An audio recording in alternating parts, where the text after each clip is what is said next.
Nous allons maintenant nous intéresser dans cette capsule vidéo à Bicep, qui est la plateforme d'IAC de Microsoft Azure, maintenue par Microsoft et développée pour répondre aux inconvénients de ARM. En fait, ARM est la plateforme d'IAC qui a été mise en place avec Microsoft Azure à la base.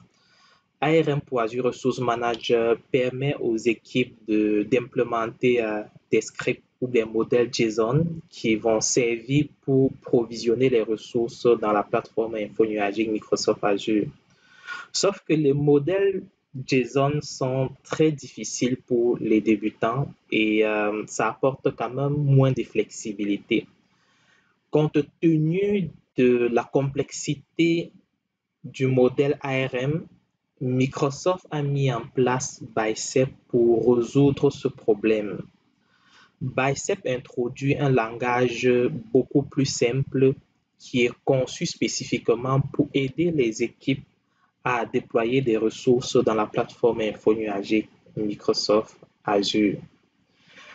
Qu'est-ce que Bicep? En fait, Bicep est tout simplement un langage de modèle Resource Manager qui va être utilisé pour déployer de façon déclarative des ressources dans Azure. Vous devez savoir que Bicep n'est pas un langage de programmation, il s'agit d'un langage spécifique à un domaine. Donc, il a été implémenté uniquement pour permettre de définir et provisionner des ressources dans Microsoft Azure. OK? Bicep, vous devez l'utiliser uniquement pour créer des ressources Azure Resource Manager. Vous ne pouvez pas l'utiliser dans un autre contexte. Il a été mis en place uniquement pour permettre de définir et créer des ressources dans la plateforme Azure. Microsoft l'a conçu pour qu'il soit vraiment facile à prendre en main. OK? Donc, les scripts Bicep sont très, je dirais, beaucoup plus simples à prendre en main que des scripts ARM sous le format JSON. Bicep est un langage déclaratif, ça je l'avais déjà dit dans l'autre capsule vidéo. Donc, ce qui signifie en quelque sorte que vous pouvez définir vos éléments dans n'importe quel ordre. Parce que lorsqu'on utilise la pro déclarative, on définit tout simplement le but final à atteindre. OK? L'ordre n'est pas important. Vu qu'on définit le but final à atteindre, il va se baser sur ce but-là pour créer de façon peut-être séquentielle ou parallèlement des ressources qui sont nécessaires pour répondre aux besoins qui a été défini dans le script Bicep. Alors, si on regarde un peu rapidement une comparaison entre du Bicep et du ARM, à droite ici, on a un script ARM qui est au format JSON, comme vous le voyez.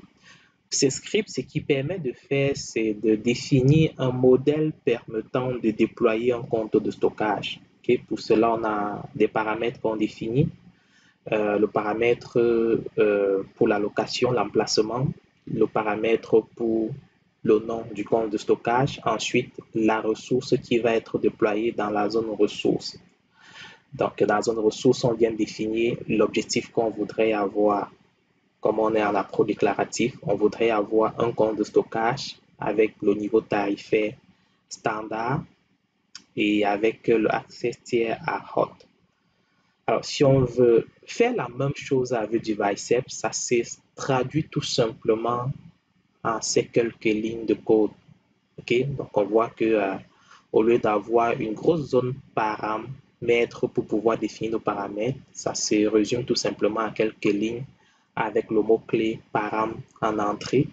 Et où on veut définir nos ressources, on va tout simplement utiliser le mot-clé ressources et définir les spécifications de nos ressources.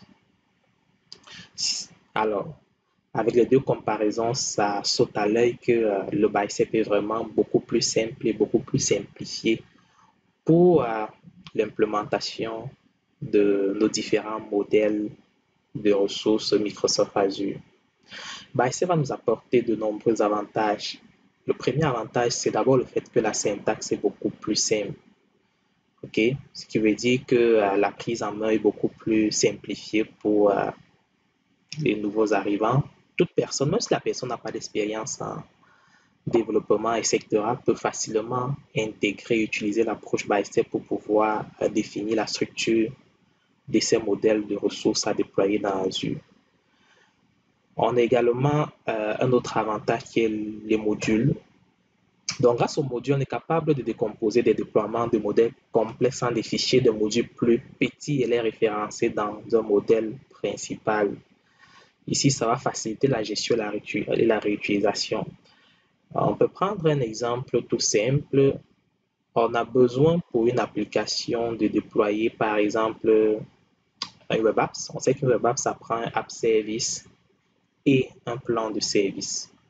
Cette même application a besoin également, supposons, d'une base de données, d'un compte de stockage, etc. Okay? Grâce au module, on va déplacer la portion Web Apps, donc plan de service et app service dans un module. Et si plus tard, on a une autre application Z qui a besoin du Web Apps et de toute autre ressource, on va dire par exemple un coffre des clés, une base de données SQL dans Azure, etc., on sera capable d'aller récupérer le module qui correspond uniquement à la Web Apps et aller la réutiliser dans le cadre de la mise en place du script pour cette ressource-là, pour cette application-là. Okay. On a aussi la gestion automatique des dépendances qui, dans la plupart des cas, va permettre de détecter automatiquement les dépendances entre les ressources. Ce processus supprime une partie du travail impliqué dans la création de modèles. Okay?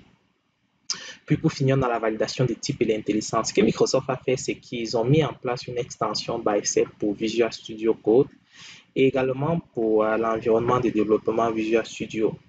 L'extension va vous offrir des fonctionnalités comme l'intelligence qui vous assiste dans la mise en place de vos différents modèles Bicep. Okay? Comment est-ce que le Bicep fonctionne? Alors, lorsque vous déployez une ressource ou une série de ressources sur Azure, vous allez prendre votre script Bicep qui est au format Bicep et le soumettre à Azure Resource Manager parce que c'est toujours Azure Resource Manager qui s'occupe de la création des ressources. Bien évidemment, Azure Resource Manager est capable d'exécuter uniquement des modèles au format JSON. Donc, il n'est pas capable d'utiliser des modèles au format Bicep. C'est pour cela que la création de nos ressources via notre modèle Bicep va passer au préalable par une étape de transpilation. L'étape de transpilation est le processus qui va permettre de convertir notre modèle Bicep en un modèle JSON. Et c'est le modèle JSON ARM qui sera exécuté par Azure Resource Manager pour créer toutes les ressources dont nous avons besoin dans la plateforme infonuagique Microsoft Azure. Ceci permet de clore ce que je voulais vous présenter rapidement en ce qui concerne une introduction à Bicep. Dans la prochaine capsule vidéo, nous verrons comment créer concrètement un modèle Bicep.